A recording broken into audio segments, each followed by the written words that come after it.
langsung di close, biasanya banyak gagalnya. Karena kalau sampai istilahnya orang pulang mikir lagi, itu biasanya banyak gagalnya. Makanya saya perhatikan gini, sekarang tuh sales pintar mempelajari manusia kira-kira gitu. Makanya kalau dia mau presentasi dan mau langsung closing, mengajak pertemuannya biasanya tidak di tempat biasa, tapi ngajak pertemuannya di meja makan. Nah, itu ada jurusnya dan itu alkitabiah. Ya. Jadi makanya dia mau presentasi asuransi, presentasi mau makan. Nah, udah begitu sambil makan, sudah makan enak-enak. Jadi kenapa saudara? Sebetulnya saya mau kasih tahu, makan itu adalah salah satu cara Yesus untuk mengembangkan kerajaannya. Karena orang kalau lagi makan itu, otaknya yang kerja itu otak kanan. Nah, jadi waktu otak kanan ini sedang bekerja, ya, saya masih itu langsung, saudara Pak, sebanyak mikir, dia lagi otak kanan, ya, lagi makan, lagi enak, ya, langsung tanda tangan nih. Karena saya lagi otak kanan, ya, selesai makan saya harusnya, haleluya, gitu saja. Terus, buku pulang ke rumah, sampai di rumah dia buka lagi, baru otak kirinya kerja, aduh, salah deh, gitu. Nah, jadi seperti gini juga. Kalau ilmu pemasaran, kalau sampai orang itu sempat mundur pulang, ada kemungkinan gagal. Tapi ternyata Yesus ini sepertinya gini, membiarkan mereka pulang, membiarkan mereka untuk sementara kembali kepada pekerjaan mereka awal. Karena sebentar lagi Yesus mau tunjukkan. Nah, sejujurnya kan dalam kehidupan kita ini kadang-kadang gini loh, pergumulan mau ikut Yesus totalitas, jadi murid totalitas itu kadang-kadang kita mikir gitu ya, yang dipikir apa? Kan mikir hidup ya, ya pedang, ya, Yesus sudah tahu. Makanya saya tunjukkan kepada saudara, gitu loh. Sama itu murid-murid juga udah melihat, mungkin dia berpikir, gini kok Yesus lawannya iblis. Langsung kan pertempuran pertamanya iblis kan. Setan, mungkin ini kan tidak pernah, ini murid-murid ini kan tidak pernah ketemu setan, ketemunya ikan melulu ketemunya. Ya tiba-tiba ketemu setan, wah gitu, gila kalau begini. Aduh, mungkin mereka untuk sementara waktu, mungkin bilang, Tuhan, balik dulu deh sebentar. Ya mungkin saja, pulang dia ngomong gini, ngurus KTP dulu deh sebentar. Ya, mungkin aja urus KTP-nya itu alasan. Tapi itu saya sebut mungkin murid-murid sedang berpikir ulang. Tapi saya ingin beritahu bahwa kalau kita mau sungguh-sungguh jadi murid Tuhan, saya mau kasih tahu kepada saudara semua bahwa Yesus akan buat mujizat di mana paling kamu takuti di dalam kehidupan itu. Yang paling ditakuti oleh murid-murid ini apa? Bicara masa depan kehidupannya. Nah, coba lihat sekarang. Ya. Jadi dikatakan Yesus itu ngajar luar biasa. Yesus itu kalau ngajar, wah semua orang tuh senang, ya. Kira-kira kayak saudara lah gitu, ya. Orang tuh nggak mau pulang kalau Yesus sedang ngajar. Terus kemana diikutin gitu, ya. Nah, terus kita baca di sini, ya. Ia naik ke salah satu perahu itu, yaitu perahunya siapa? Simon, ya. Jadi Simon ini tidak pernah marah kalau cuma Yesus pinjam perahunya untuk dia ngajar. Ya. Tapi hari itu Yesus sedang mau bicara secara khusus kepada Simon, kepada semua orang-orang yang muridnya, yang semuanya penjala-penjala ikan. Tiba-tiba ayat 4. Setelah selesai berbicara, ia berkata kepada Simon, apa? Bertolaklah ke tempat yang dalam, tebarkanlah jalamu untuk menangkap ikan. Waduh, kira-kira nih gini. Sekarang Yesus ya dari ngajar, terus perhatikan ini supaya saudara paham. Yesus mulai mengusik hidup personal Simon. Yesus ngomong, Simon, ayo menjala lagi. Kalau urusan gini Simon protes. Kira-kira tuh dalam hatinya gini, lu bukan nelayan, gue ini nelayan, gue paling tahu. Sorry, tolong jangan ikut-ikut urusan hidup gue. Gitu kan? Loh, karena di ayat berikutnya kan bilang, Simon ngomong begini, gue udah sepanjang malam, tadi malam gue udah ke laut, gak ada berikan. Gak ada. Tiba-tiba pagi itu yang mereka sudah turun, merapat di pantai, sudah dibersihkan semua. Tiba-tiba Yesus ngomong, melaut lagi. Nah kira-kira Simon itu ngomong gini, ya lu ini gak tahu apa-apa urusan hidup gue, jangan ikut-ikut deh. Kalau urusan hidup gue, jangan ikut-ikut deh. Lu gak tahu apa-apa Yesus. Gue aja sudah sepanjang malam itu udah cari, gak dapat apa-apa. Bukankah seringkali dalam hidup kita itu, seringkali kita merasa lebih tahu hidup kita dibanding Yesus sang guru. Sehingga kadang-kadang saya sebut begini, kita tidak pernah mengizinkan Yesus masuk di dalam urusan yang paling penting dalam hidup kita, adalah urusan kehidupan kita. Makanya Simon ngomong, sudah sepanjang malam. Dan logikanya juga ngomong gini, cari ikan tuh mama hilang. Oh ya, ini udah pagi nih, udah cuci jalan semua, udah beresin jalan, suruh pergi lagi berjalan. Otaknya tuh ngomong, Simon, lu gila, lu tahu apa? Ya, mungkin aja Simon ngomong gini, lu belum lahir, gua udah nyari ikan. Lu iya dong. Nah, mungkin Simon bilang begini, gue ini udah keturunan dari kakek gue, nenek gue, papa gue, mama gue, semua penjara ikan. Lu itu anaknya tukang kayu, ngerti apa urusan ikan? Apalagi sampai Simon, lu cuma ngertinya kan makan doang, man. Gitu. Tapi untung sekali lagi. Untung, coba baca ayat 5. Ayat 5. Simon menjawab, Guru, sepanjang malam kami bekerja keras.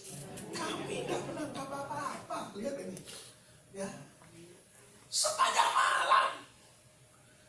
Tapi saya mau tunjukkan kepada saudara, di mana engkau paling takutkan mengenai kehidupanmu, sehingga itu ketakutan itu membuat kamu tidak mau totalitas jadi muridnya Tuhan. Tuhan akan membuat mujizat di pusat ketakutan hidupmu. Waktu Simon bilang sama Yesus, nah, sepanjang malam kami kerja keras, lu semua lihat tuh, nggak ada yang dapat. Ya, mungkin ikannya pergi semua pindah ke Indonesia. Makanya di Indonesia dicuri sama orang Vietnam. Karena tidak apa-apa. Tetapi untung ini loh yang paling penting, ya, ayat 5. Tetapi karena engkau menyuruhnya,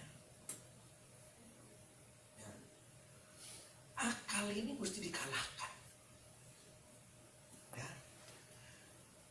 Logika ini mesti ditundukkan, ya. Nah, udah saya mau baca itu dulu ayatnya deh. Mestinya masih nanti itu catatan saya. Tapi baca sekarang nggak tahan yang kasih tahu ke saudara. Coba lihat dulu 2 Korintus 10. Apa-apa nanti ke sana lagi. Kenapa Petrus, si Simon ini, ya, Simon ini kan Petrus kan berikutnya namanya kan. 2 Korintus 10 ayat 4 dan ayat yang kelima.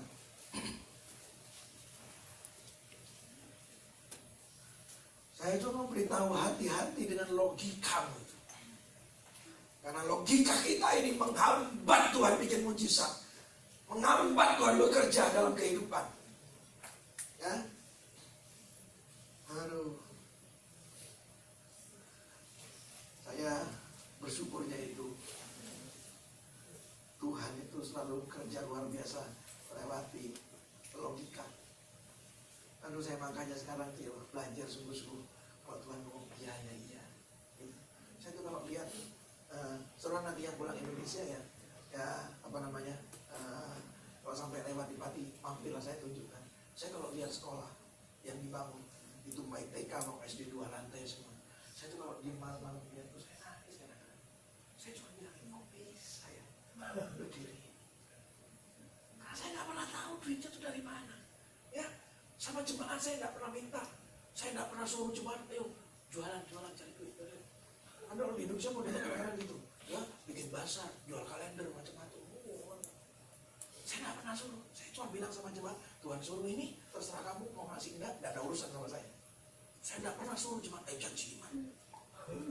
Karena kalau janji iman itu biasanya memang janji imannya doang. Ya, nggak ada duitnya lagi doang. Ya, karena orang nanti nggak mau lupakan kamu diminta janji iman, nggak janji uang, gitu kan. Jadi kadang-kadang saya nangis, Pak, kok bisa ya? Ya, sampai orang di Pati itu nganggap saya itu kayak tuan tanah. Kalau ada orang mau jual tanah datangnya ke saya. Pak, ini ada tuan tanah, dalam hati saya.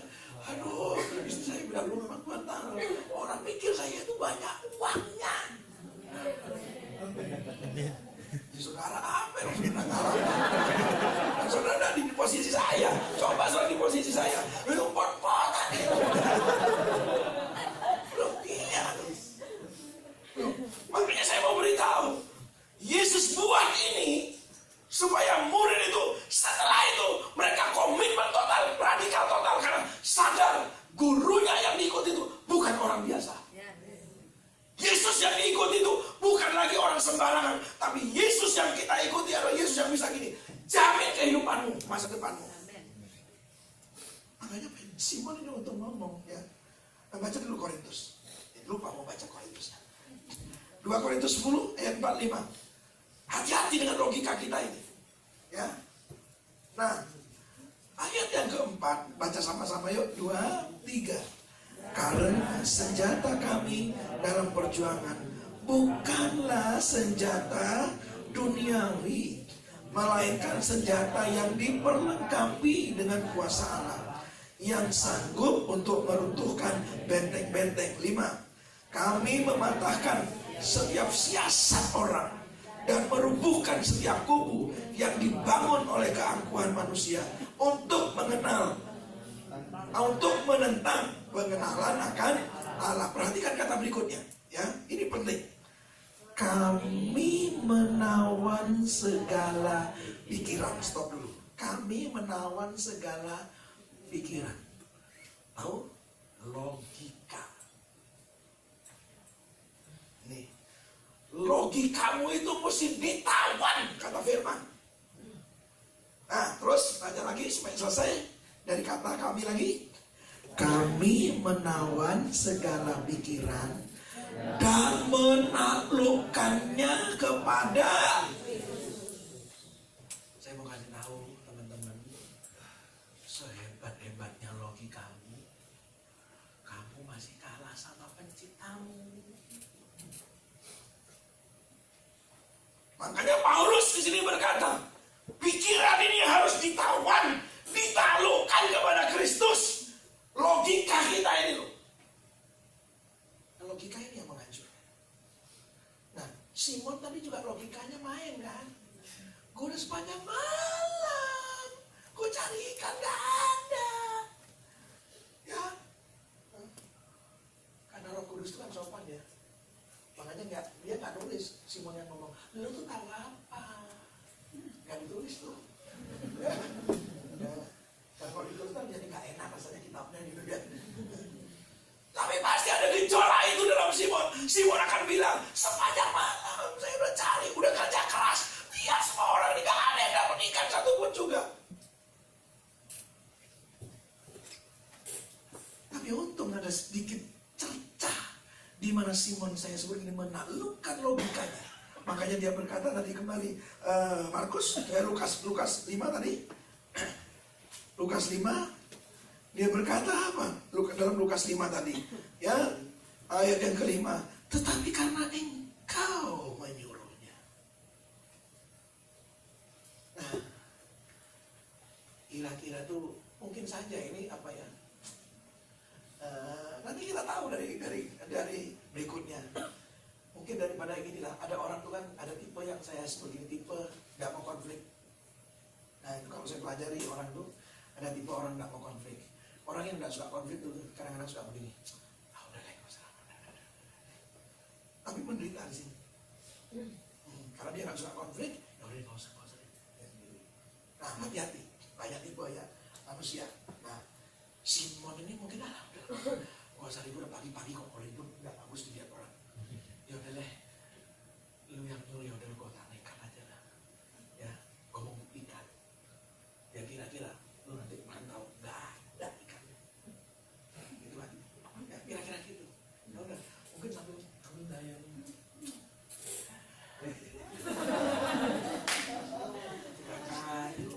Belum tahu ya, gitu kan?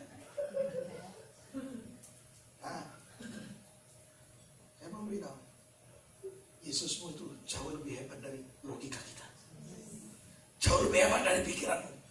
Mungkin pikiranmu berkata, saya ingat sekali waktu saya mau melayani Tuhan, ya, waktu mau saya berangkat ke Kota Pati, saya tidak tahu di Kota Pati itu karena saya nggak punya keluarga, ada apa-apa. Saya cuma dengar suara Tuhan, hamba kok mesti layani di kota ini.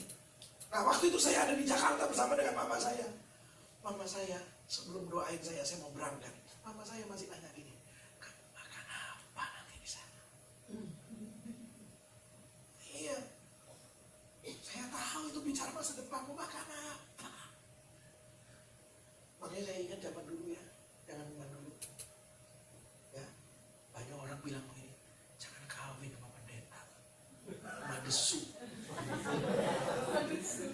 Suram kalau kawin sama pendeta masa depannya.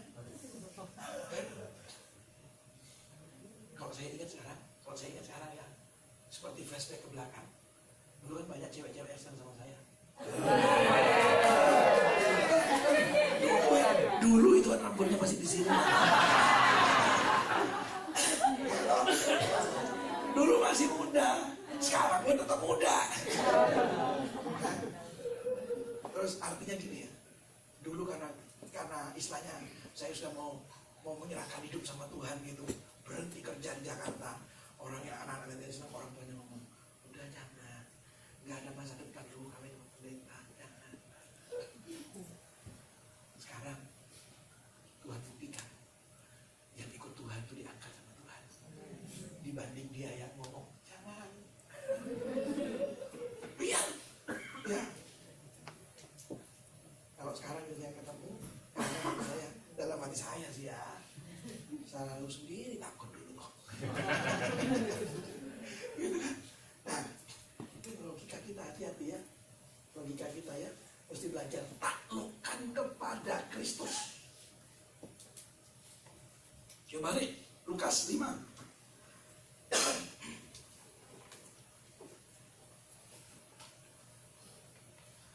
Nah, coba lihat setelah ayat 5, ayat 6, dan setelah mereka melakukannya, hanya sampai dengan suara yang keras.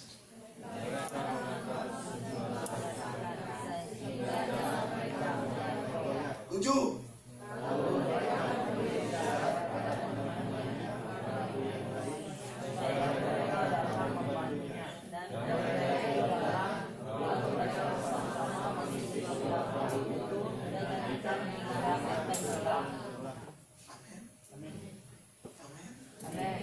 Ya.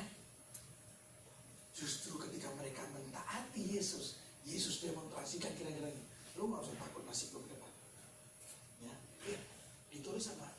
Saking banyaknya ikan, rautnya sampai bawah merah. Tenggelam saking beratnya. Tongkolnya gede-gede. Wow, itu luar biasa itu pada sepanjang malam. Saya cuma mau bilang begini, kamu bisa sadar, Yesus yang kamu ikuti itu, yang punya jagat raya ini. Ada yang amin? Saya ya kalau pergi ke Indonesia keliling di Indonesia atau pedalaman itu, saya selalu minta kalau naik pesawat minta di pinggir jendela. Kenapa? Itu saya selalu kalau mau mendarat misalnya bagus kan? Enak, bagus banget. Apalagi pergi ke daerah timur yang banyak apa itu pohon kelapanya dari atas itu, wah indah sekali gitu ya, indah ya. Nah, seringkali kali kadang-kadang waktu lihat gitu, nengok ke bawah bilang, orang yang di sebelah ini kadang-kadang kisah, Pak nengok apa Pak? Ya nengok di bawah. Dia kata, nengok apa di bawah? Ya nengok di bawah yang bagus, saya bilang. Nah, kalau itu daerahnya daerah yang banyak perusahaan-perusahaan yang bagus, karena orang di sebelah itu ngomong gini sampai juga ikut di sebelah saya nengok gini, gitu ya. Bapak tahu nggak itu punya siapa? Ya nggak tahu, saya nggak tahu. Ya, tiba-tiba nih, mungkin orang ini sok tahu gitu ya. Terus dia ngomong, Pak, itu loh Pak, itu punya ini, punya ini, punya ini. Saya tuh kadang-kadang bingung, termasuk di Pati itu sekarang ada hotel baru. Ya, anak-anak SD tempat saya itu kelas 3 suka datang sama yang Oriel, tahu nggak yang punya hotel? Saya bilang nggak tahu. Pak Oriel itu yang punya hotel, bapak ini, bapak ini, bapak ini, bapak ini. Lu kok tahu? Babi gue ya bilang. Sekarang itu saya banyak orang sok tahu gitu. Ya sudah lah, termasuk orang ini juga tahu. Pak itu punya siapa? Saya bilang nggak tahu. Nah kalau saya bilang nggak tahu, tiba dia bilang, oh Pak itu loh punya bapak ini, bapak ini, bapak ini. Dia sebutkan orang-orang yang terkenal, yang kaya-kaya gitu di Indonesia. Saya manggut-manggut. Rasanya dia senang kalau saya manggut-manggut. Sebelum mendarat saya, Tuhan kasih hikmat Tuhan supaya dia tahu Tuhan betapa hebatnya saya Tuhan sebagai anak. Tuhan kasih hikmat. Gantian saya colek ya, Pak mohon maaf, Bapak tahu nggak yang di bawah itu ini? Kan dia iseng, duh tadi kan saya sudah tahu tadi. Nah, saya bilang gini, saya sambil ada duduk nih, mohon maaf Pak, salah Pak. Karena saya sudah bilang salah kan dia iseng, loh kalau itu punya siapa? Saya bilang, semua itu punya bapak saya.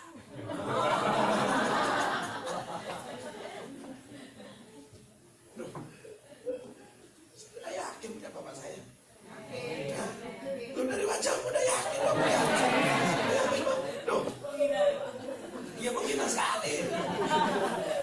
Bapak gue juga dong.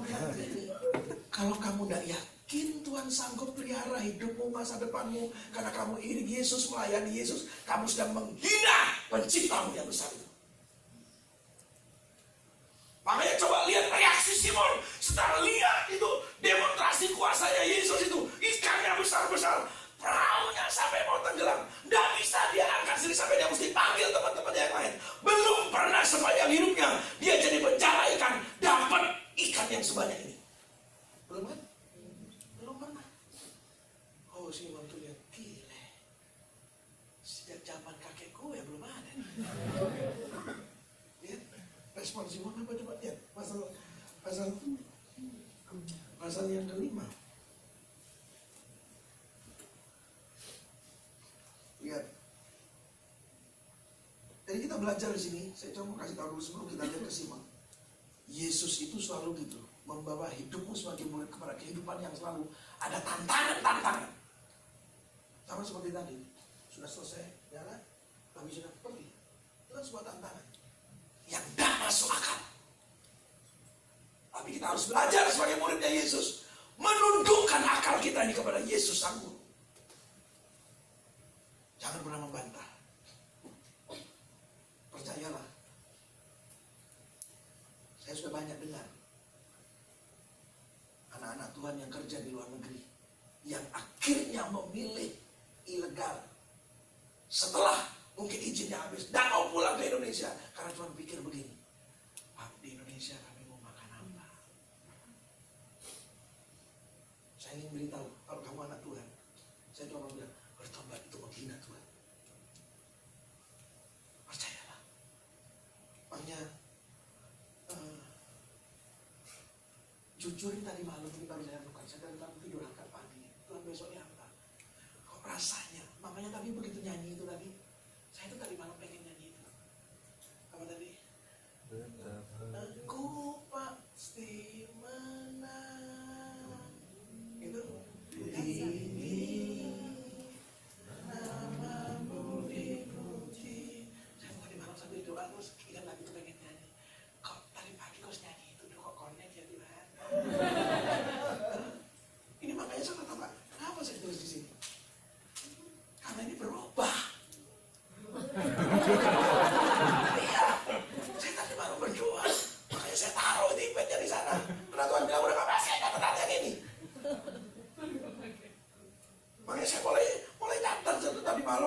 malam udah mau sampai pagi, aduh capek, tidur dulu ya Tuhan. Dong ternyata yang penting gue tahu deh Tuhan mau ngomong apa, kira-kira gitu.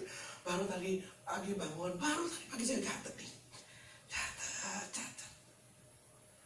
Tiba-tiba saya menyadari ketika ini memang kadang-kadang kesulitan terbesar. Banyak orang tidak mau komitmen habis sama Yesus. Karena apa? Selalu mengkhawatirkan kehidupan kita di dunia ini. Makanya saya ini kagum sama Yesus. Dia demonstrasikan kuasanya untuk gini. Karena ini kan sempat pulang nih murid-murid tadi ya. Karena kalau sudah baca setelah ini, mereka tidak pernah kembali lagi. Karena mereka sudah dimantapkan komitmen untuk ikut sang guru yang luar biasa itu. Amen. Makanya coba lihat responnya Simon ya, ayatnya ke-8. Ayat 8. Ini sebuah respon orang yang bersalah. Karena tadi sudah menentang, di hatinya mungkin mempertanyakan Yesus. Di dalam hatinya, tapi waktu dia lihat kenyataan mujizat yang Yesus buat, yang membuktikan dia bukan orang sembarangan, saya bilang begitu. Simon, ayat 8, yuk baca sama-sama, 2, 3. Ketika Simon Petrus melihat hal itu, ia pun tersungkur di depan Yesus dan berkata, Tuhan, pergilah daripadaku, aku ini seorang berdosa. Dia gak tahan. Karena tadi sebelumnya, kira-kira tadi kan saya tunjukkan, lu tuh siapa? Lu ini anak tukang kayu, lu gak tahu apa-apa. Gue ini nelayan, udah kerja keras panjang malam, seumur hidup gue dari bayi sampai sekarang, gue ini kerjanya di laut melulu. Iya toh, anak-anaknya yang lain dari bayi sudah di laut ya. Ya, mungkin aja satu saat diajar sama papanya, dilatih jadi nelayan. Tapi waktu lihat mujizat yang Yesus buat, yang belum pernah terjadi sepanjang kehidupannya dia seorang nelayan, dapat tangkapan besar sampai Alkitab tulis perahunya hampir tenggelam. Dan cuma hampir tenggelam, saking banyaknya mesti panggil orang teman-teman yang lain untuk bantu. Simon gak sadar, merasa berdosa, merasa bersalah sama Tuhan. Karena sudah gini, salah logika, salah persepsinya tentang Yesus. Makanya dia bilang, Tuhan, jangan di sini deh. Gue gak tahan. Aku ini berdosa. Nah, lihat, ini yang saya mau bilang. Yesus itu membuat mujizat langsung di pusat kekhawatiran hidup yang terbesar. Untuk apa? Ini loh. Untuk Yesus sedang mau bicara sama Simon. Kamu kan takut ini ya? Kamu takut masa depan ikut aku. Karena kamu mesti ikut Yesus itu kata Tuhan kan, ya, tinggalkan semua. Tapi ternyata mereka masih gak tinggalkan. Ya, karena masih ada ketakutan di dalam kehidupan. Ya. Itu makanya Yesus demonstrasikan mujizatnya. Ya, di pusat apa yang menjadi ketakutan kita. Percayalah. Kalaupun kau belum mengalami, tapi satu saat di mana kau mengalami ketakutan di mana kau mau coba mundur dari seorang murid Tuhan, Tuhan akan ajar di sana untuk menunjukkan kepada kamu tidak perlu takut ketika berjalan bersama. Ya. Nah, ini terus ya luar biasa. Jadi kalau kita belajar di sini, murid itu selalu diperhadapkan dengan situasi-situasi yang menantang. Ya, nah itu sebabnya Tuhan, saya bilang tadi, membuat mujizat di pusat kehidupan yang kita khawatirkan itu. Supaya apa? Supaya gini kan kira-kira, Petrus yang galau masa depan dan lain sebagainya. Mesti gini loh, diyakinkan oleh Yesus. Makanya, ya, coba kembali lihat ayat di Lukas pasal 5, coba lihat. Kembali pasal 5, ayat 9. Sebab ia dan semua orang yang bersama-sama dengan dia takjub oleh karena banyaknya ikan yang mereka tangkap. Kenapa mereka takjub? Belum pernah dapat kayak begini sepanjang hidup. Tapi waktu Yesus yang berurusan dapat banyak. Waduh, makanya ini loh ayat 10 coba ya. Ya, ayat 10. Lihat ayat 10 dan ayat 11. Setelah peristiwa itu, Mereka saya sebut gini, komitmen habis sama Yesus. Komitmen habis sama Yesus. Yo baca ayat 10 dan ayat yang ke-11. Ayat 10 dan ayat 11. Demikian juga Yakobus dan Yohanes, anak-anak Zebedeus, yang menjadi teman Simon. Kata Yesus kepadanya, kepada Simon, jangan takut. Mulai dari sekarang engkau akan menjala manusia. Lihat saya sebut begini. Inilah yang saya sebut konfirmasi panggilan dalam hidup seorang murid. Dia tidak pernah lagi ngomong, ayo ikut aku. Tapi Yesus langsung ngomong, mulai sekarang. Itu konfirmasi. Ya, dan ayat 11, ya, baca sama-sama, lihat respon mereka. Dan sesudah mereka menghela perahu-perahunya ke darat, mereka pun meninggalkan segala sesuatu lalu mengikut. Bilang amin. Tuh, ini sudah mantap. Komitmen total, ya. Kenapa? Pusat ketakutan, pusat kekhawatiran sudah dijamah oleh Tuhan. Mulai saat itu murid-murid itu sudah tinggalkan semua, ikut Yesus. Udah. Diberi keyakinan oleh Yesus, masa depanmu itu ada bersama dengan aku. Ya. Hati-hati, ya. Jangan pernah meremehkan Tuhan. Saya itu punya judul khotbah, rasa hormat, judulnya gitu. Nah, kadang-kadang kita nih, kurang rasa hormat kita sama Tuhan. Nah, Alkitab beritahu kita, kalau kita nggak ada rasa hormat, Alkitab itu beritahu kita dalam bahasa aslinya itu gini, Tuhan menahan berkatnya dari kita. Tahu nggak? Cara di mana kita tidak menghormati Tuhan, tahu nggak? Sikap yang tidak menghormati Tuhan. Saya mau kasih tahu ya, khawatir itulah sikap tidak hormat sama Tuhan. Justru waktu kamu tidak hormat sama Tuhan, kalau kita bilang Tuhan tahan berkatnya. Tahu nggak, khawatir itu kira-kira gini loh. Orang Jawa bilang ngenyek Tuhan. Tahu ngenyek? Menghina Tuhan. Kita seolah-olah tuh ngomong sama Tuhan, Tuhan, lu emangnya bisa pelihara gue? Hah? Ini beras tambah mahal loh Tuhan. Gila Tuhan itu. Loh, jangan dikira saya sebagai hamba Tuhan kadang-kadang tidak melewati masa-masa seperti itu. Lewati. Kadang-kadang kalau malam saya bangun sendirian, saya lihat anak-anak itu asrama dan sebagainya. Kadang-kadang pikir tiba-tiba begini, aduh, gimana ya makannya ya? Gimana ya makannya?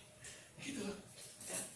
Nah, apalagi saya sudah ketemu berapa orang kalau ketemu ngomong sama saya, tenang Om ya, saya bantu. Tenang Om, saya bantu.